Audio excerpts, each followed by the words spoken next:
Welcome to F007 Channel. Dukung terus F007 Channel dengan like, share, comment, and subscribe. Melanjutkan cerita berikutnya dari Battle Through the Heavens.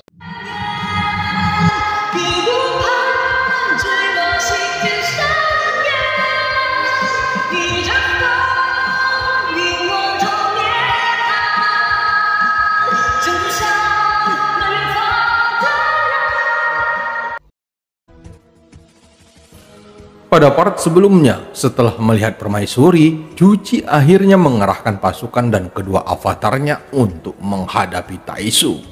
Jumlah korban di Istana Dewa Pemburu terus meningkat, meskipun Juchi mencoba yang terbaik menggunakan formasi awan tipis mengubah susunan langit untuk berpartisipasi dalam perang ini.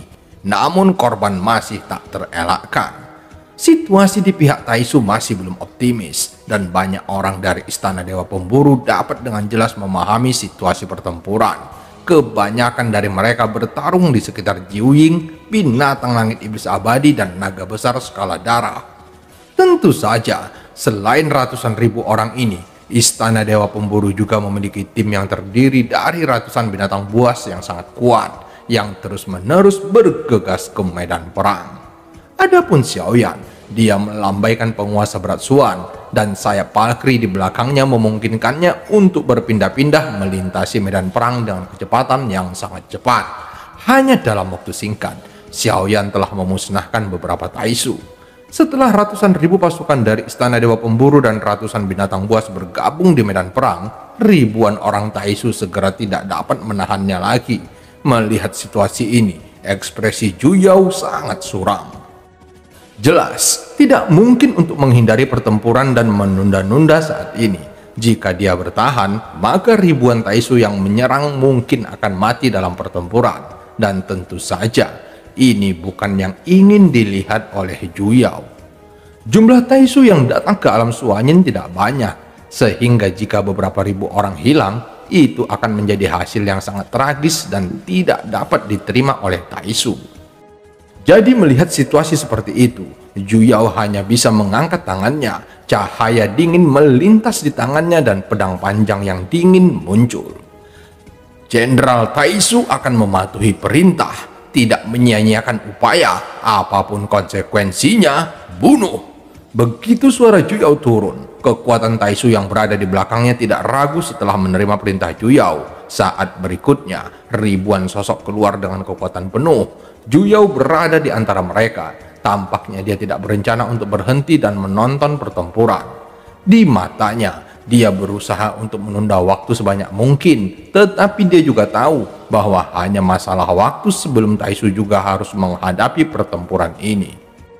Kedua belah pihak memulai perang yang sangat tragis dalam kehampaan ini. Mereka mampu menghadapi beberapa Taisu yang kuat, dan sebagian besar orang Taisu mengenakan armor dewa palsu generasi pertama. Dan orang-orang ini hanya memiliki satu kristal merah di dada mereka.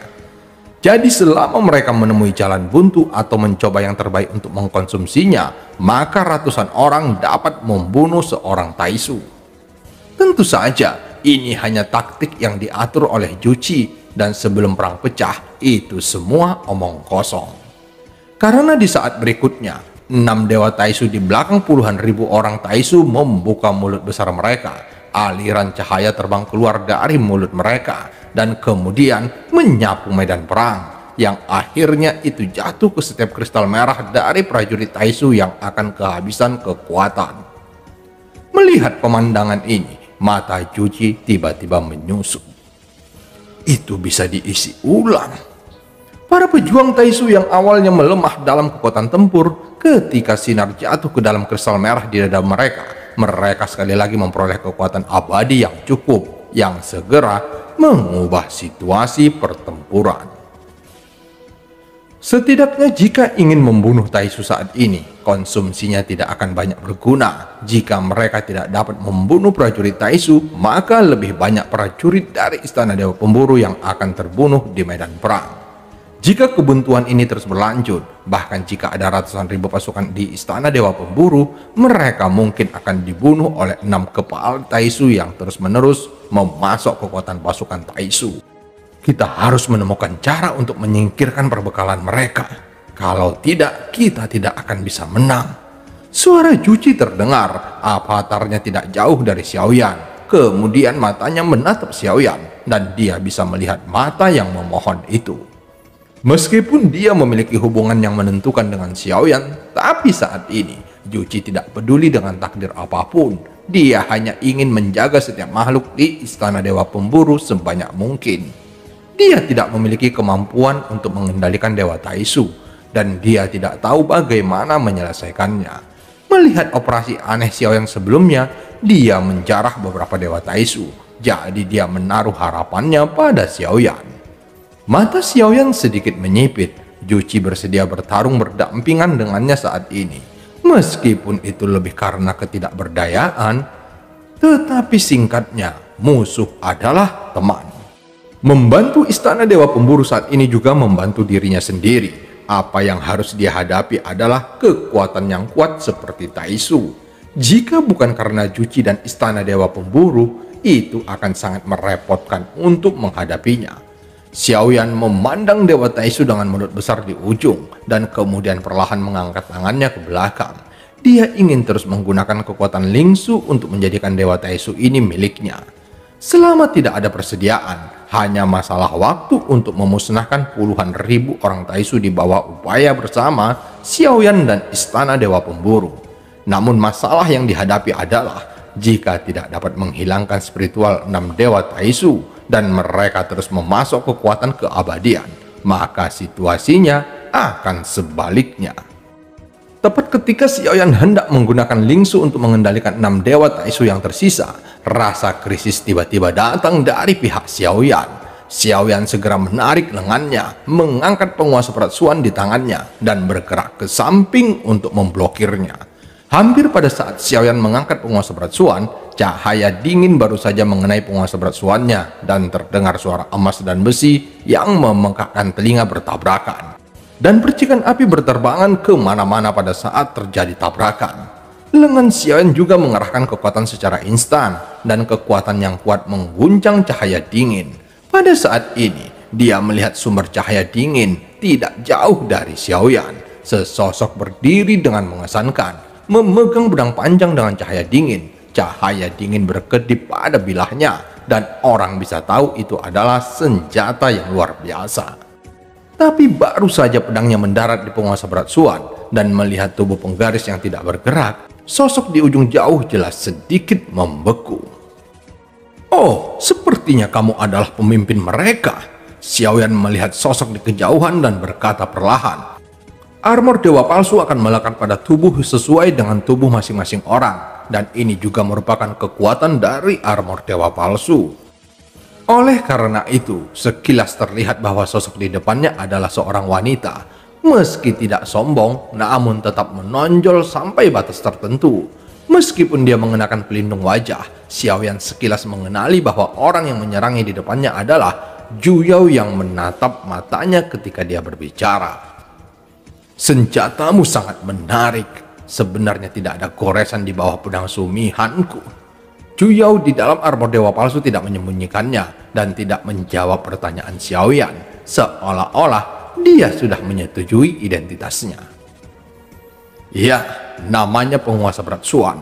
Namanya tidak buruk kan?" kata Xiaoyan sambil tersenyum. Meskipun dia juga mengenakan armor dewa palsu, tetapi Xiaoyan tidak memakai penutup kepalanya. Bagi Xiaoyan, tidak perlu memakai topeng, dan memakai topeng juga terasa tidak nyaman. "Senjata yang dapat menahan sumihanku adalah senjata stik tingkat tinggi atau kandungan emas getaran yang sangat tinggi," kata Juyao. Xiaoyan meremas dagunya sambil berpikir. Kemudian dia mengulurkan tangannya dan memberikan penguasa perasuan. "Jika kamu suka belajar, aku akan memberikannya padamu," kata Xiaoyan sambil tersenyum, dan yang terakhir tertegun. "Apakah kamu sakit?" Juyao berbicara setelah beberapa saat. "Mengapa? Kamu orang yang baik hati, dan mengapa kamu tiba-tiba memaki orang?" kata Xiaoyan. Sayap Valkyrie tiba-tiba muncul di belakangnya.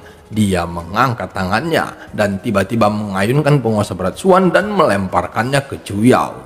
Ketika Juyao sadar, dia juga mengangkat pedangnya dan keduanya menyerang bersama lagi. Tubuh Juyao tenggelam dan lengannya tenggelam dan matanya melebar di bawah topeng. Setelah merasakan kekuatan kuat Xiaoyan, dia akhirnya mengerti mengapa Xing Hui mati di bawah tangan Xiaoyan. Namun terlihat cahaya dingin di tubuh pedang Sumihan di tangan Juyao dan kekuatan abadi mengalir ke pedang panjang dari kristal merahnya, dan tiba-tiba sebuah cahaya melintas di pedang panjang itu. Kemudian kekuatan yang kuat langsung membuat Xiaoyan terpental dan terhuyung-huyung. Tetapi dengan sayap Valkyrie, sosok Xiaoyan hanya kehilangan kendali sesaat, lalu melihat sedikit ke pedang Sumihan di tangan Juyao. Sungguh senjata yang aneh. Itu benar-benar dapat memantulkan kembali kekuatanku. Xiaoyan berpikir dalam hati. Baru saja kekuatan semacam ini tiba-tiba meletus dari pedangnya. Juyao jelas tidak bergerak, tetapi kekuatan itu membuat Xiaoyan menjauh. Kekuatan yang sangat lugas. Xiaoyan bereaksi seketika. Pedang panjang di tangan Juyao dapat menyerap kekuatan dan kemudian melepaskannya dari pedang lagi. Ini kemampuan yang bagus. Sepertinya dia harus dimusnahkan. Biar Ding Yue mempelajari pedang ini. Mungkin itu juga bisa membuat penguasa berat Xuan memiliki kemampuan ini. Xiaoyan berpikir dalam hatinya dan tanpa sadar mulutnya terangkat sedikit. Melihat Xiaoyan yang tersenyum, di mata Juyao dia tersenyum padanya dengan jijik dan sarkasme. Tetapi sebenarnya Xiaoyan hanya memikirkan sesuatu yang lebih bahagia.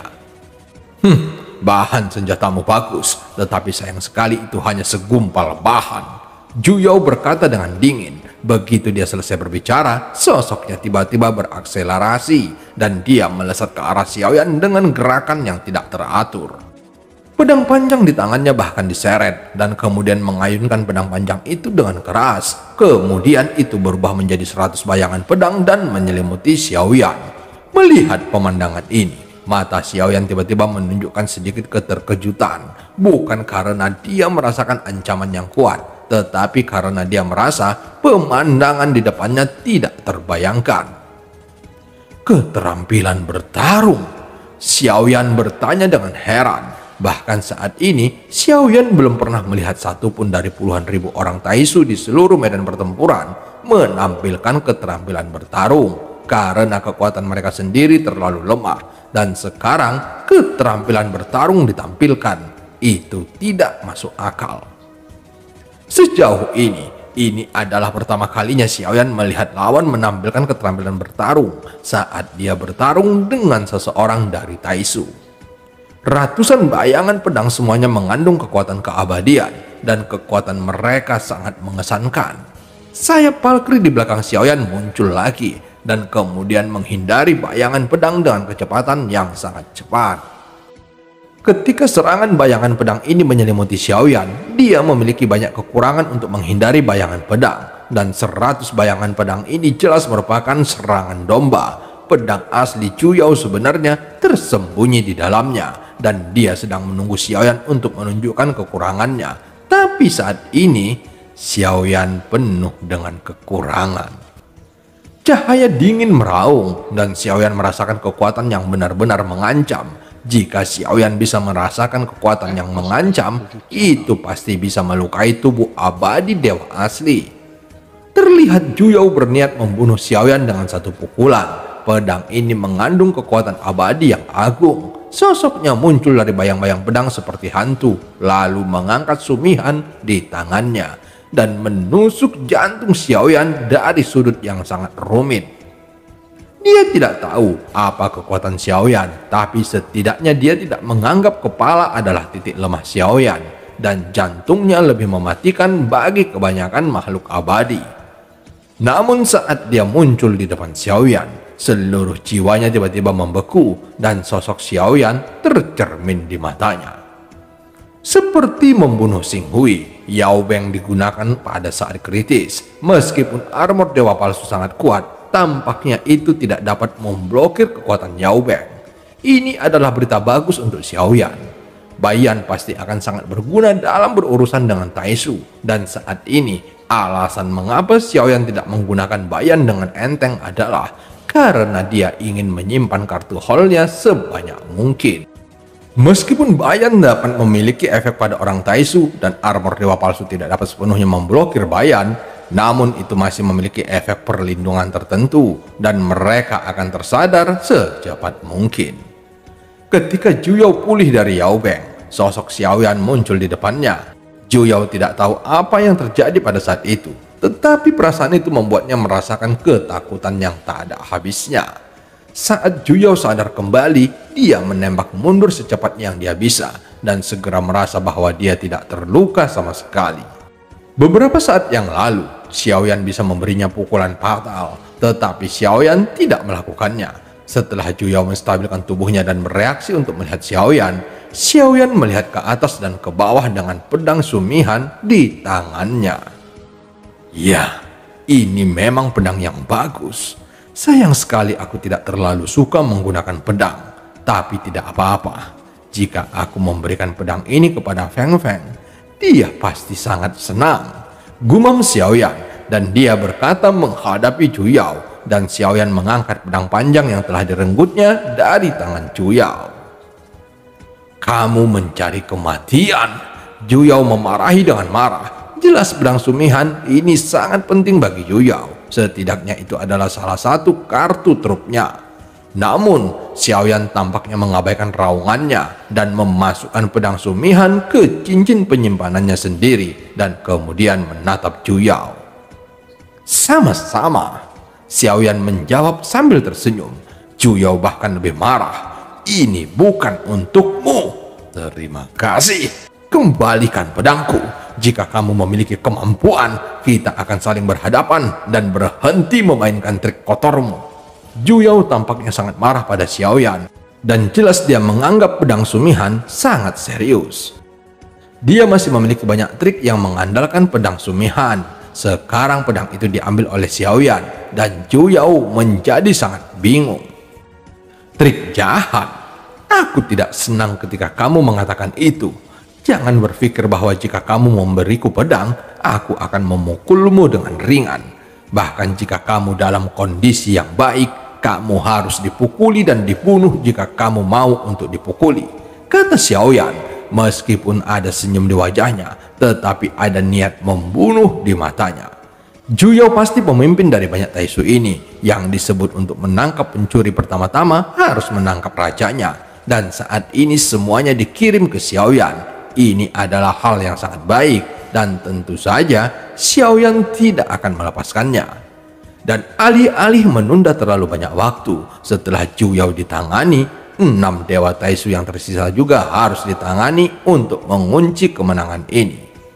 Begitu Xiaoyan selesai berbicara, dia tidak terus berbicara omong kosong dengan Juyao. Penguasa berat Suan di tangannya diresapi dengan api yang tak terhitung jumlahnya. Dan seluruh penguasa begitu panas sehingga bersinar dengan warna-warni.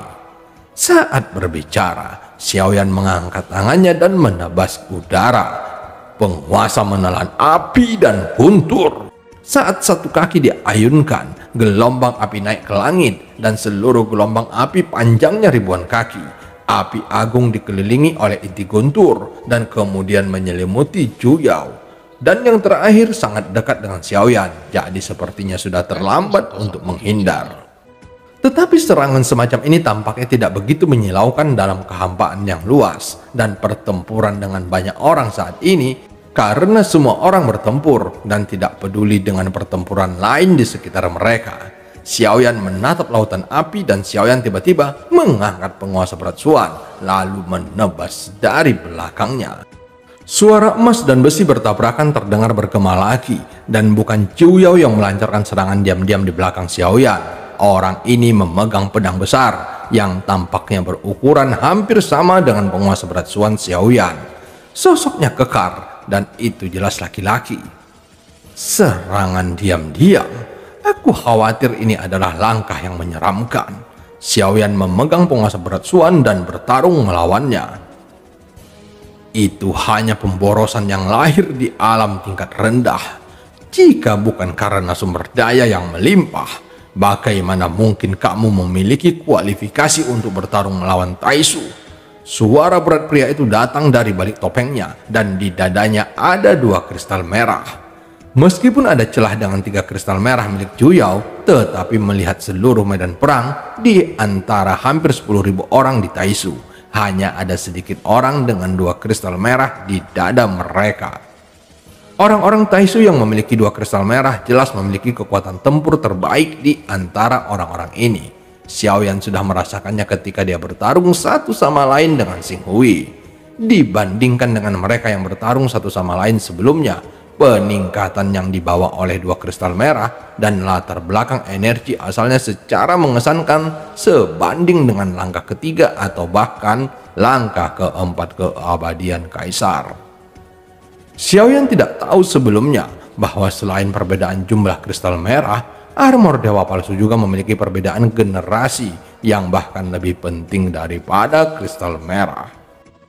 Setelah membunuh Xing Hui, Xiaoyan memperoleh armor dewa palsu generasi kedua dari tubuh Xing Hui, yang juga mengubah kristal merah di dadanya dari 1 menjadi 2. Tentu saja, selain kristal merah, dia bisa merasakannya dengan jelas.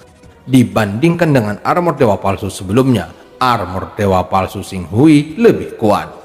Namun peningkatan kekuatannya hanya sedikit lebih kuat, sepertinya merupakan adaptasi terhadap kekuatan abadi yang terkandung di dalam 2 kristal merah. Pria keker Taisu memegang pedang besar, dan ada aliran kekuatan abadi yang mengalir ke pedang raksasa di dalam kristal merah, dan hanya dengan berkah kekuatan abadi, dia dapat meledak dengan kekuatan seperti itu. Lihat, armor kita persis sama, gumam Xiaoyan. Suasananya jelas serius dan anak panah hampir putus, tapi tidak ada kepanikan di wajah Xiaoyan. Dia bahkan sangat senang dan dia masih memiliki mood untuk mengamati. Mendengar kata-kata itu, sosok pria Taisu itu tiba-tiba membeku, dan pada saat ini mata Xiaoyan tertuju dan tiba-tiba kekuatannya meningkat tajam dan dia terpental. Tapi sebelum Xiaoyan bisa mengejarnya, angin dingin lainnya datang dari belakangnya. Saat Xiaoyan berbalik, sekali lagi dia mengangkat penguasa berat Xuan untuk memblokir serangannya. Pedang panjang yang terbungkus cahaya dingin menusuk tubuh penguasa berat Xuan. Pedang panjang itu menelan cahaya dingin dan mengandung kekuatan abadi yang hebat. Pukulan ini langsung mengejutkan Xiaoyan kembali, dan penguasa berat Xuan juga terpental. Telapak tangan Xiaoyan bahkan terkoyak. Tetapi cedera semacam ini dapat disembuhkan hanya dalam beberapa tarikan nafas. Tapi Xiaoyan yang menembak ke belakang tidak kehilangan pusat gravitasinya, karena sayap Valkyrie di belakangnya langsung memadat, memungkinkan Xiaoyan untuk mengontrol sosoknya dengan kuat. Melihat ke sepanjang cahaya pedang dan menilai dari lebar dadanya, bahkan jika dia mengenakan armor dewa palsu itu dapat dipastikan sosok itu adalah Juyao walau secara sekilas. Melihat pedang sumihan yang sedang dipegang Juyao saat ini, Xiaoyan tertegun sejenak, lalu mengeluarkan pedang sumihan yang sama dari cincin penyimpanannya. Dia berpikir jika pedang panjang di cincin penyimpanannya sudah tidak ada lagi, dan itu sudah dicuri kembali oleh Juyao. Kedua pedang sumihan itu persis sama, sepertinya tidak ada perbedaan. Kamu Taisu menyiapkan 2 senjata. Xiaoyan mengangkat alisnya, tapi Juyao sepertinya tidak ingin menjawab Xiaoyan. Pada saat ini, dia bisa melihat kekuatan abadi dari aliran udara emas yang mengalir di baju besinya. Segera setelah Xiaoyan selesai berbicara, Juyao berdiri dengan keras lagi dan menikam Xiaoyan dengan ganas. Lalu pedang sumihan melonjak dengan kekuatan abadi. Pada saat yang sama, sumber energi yang sangat besar di tubuh Xiaoyan juga bergerak sesuka hati, dan sekitarnya berubah menjadi lautan api dalam sekejap.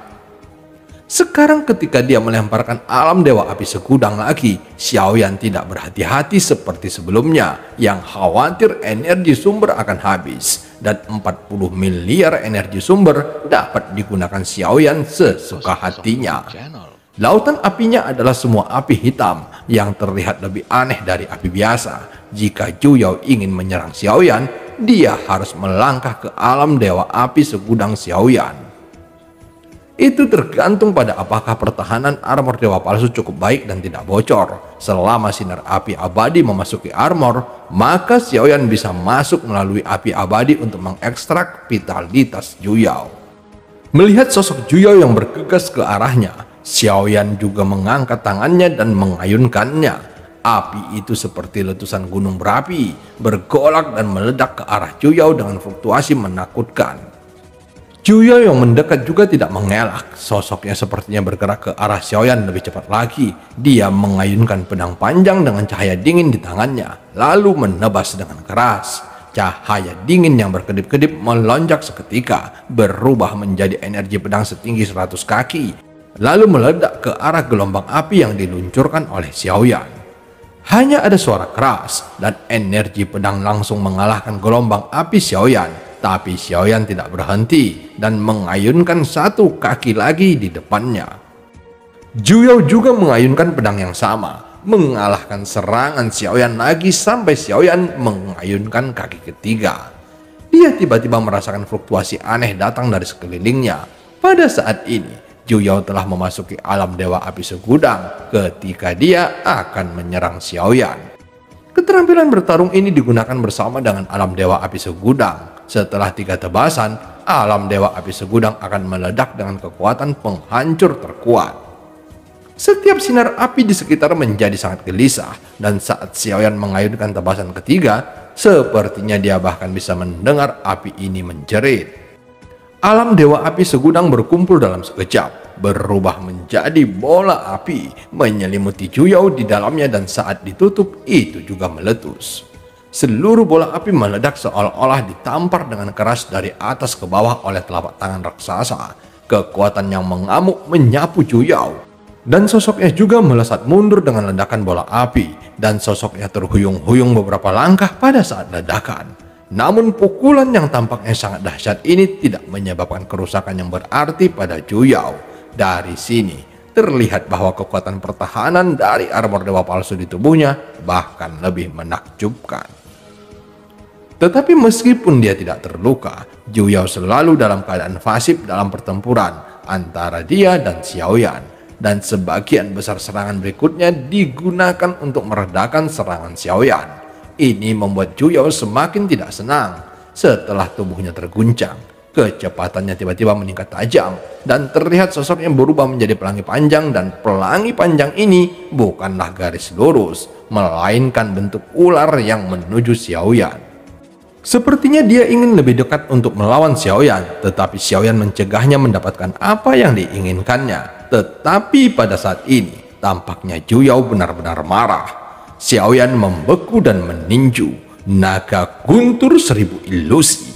Ditemani oleh pukulan Xiaoyan, ruang itu tiba-tiba terdistorsi dan seekor naga guntur meraung ke arah Zhu yang sedang bergegas. Tapi Zhu sangat cepat saat ini. Menghadapi naga guntur yang mengaum, dia menggerakkan tubuhnya, menghindari mulut besar naga guntur dalam sekejap, dan langsung menginjak tubuh naga guntur. Pedang sumihan di tangannya dengan kejam dimasukkan ke dalam tubuh naga guntur, dan kemudian dengan panik menyapu ke depan. Pedang itu menembus seluruh tubuh naga guntur, dan itu juga meledak seketika.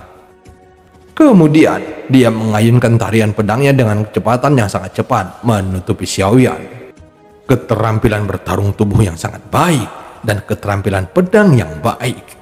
Xiaoyan mengangguk memuji, dan pada saat yang sama sayap Valkyrie di belakangnya juga muncul seketika. Ketika tarian pedangnya menyapu, kecepatan Xiaoyan tiba-tiba meningkat tajam, dan setiap energi pedang dihindari dengan sempurna oleh Xiaoyan. Dan saat mengelak, sosok Xiaoyan tanpa sadar telah datang ke keinginan Zhu. Di balik armor dewa palsu, mata Zhu tiba-tiba menyusut karena Xiaoyan menghindari semua energi pedang yang baru saja dia ayunkan. Dan dia bahkan lebih terkejut saat melihat sayap Valkyrie di belakang armor dewa palsu Xiaoyan. Bidang kehampaan. Zhu berseru kaget seolah-olah dia mengenali sayap Valkyrie di belakang Xiaoyan. Hanya saja nama yang diucapkannya berbeda dengan sayap Valkyrie yang dipelajari Xiaoyan. Sepertinya sayap Valkyrie juga dipalsukan oleh Taisu mereka. Xiaoyan tidak bisa mendengar gumamannya. Kecepatan tubuh Xiaoyan meningkat tajam, dan dia mengayunkan penguasa berat Suan dan menghancurkannya ke arah Zhu. Yang terakhir mengayunkan pedang panjangnya untuk memblokir serangan Xiaoyan. Tetapi saat penguasa berat Suan jatuh, dia tidak mendengar suara emas dan besi bertabrakan. Saat berikutnya, Zhu hanya merasakan seluruh perutnya tenggelam. Jelas itu adalah penguasa berat Xuan yang melesat turun dari kepalanya, tetapi itu mengenai perutnya dengan keras saat ini. Zhu mendengus derdam, meskipun dia memiliki pertahanan yang kuat dari armor dewa palsu, tapi saat pukulan ini mendarat padanya, itu masih membuatnya merasa darahnya melonjak. Ekspresi Zhu langsung terkejut, dan dia memasang postur defensif karena kecepatan Xiaoyan terlalu cepat saat ini, dan Zhu tidak segera melawan. Dan film pun berakhir. Sampai ketemu di part selanjutnya.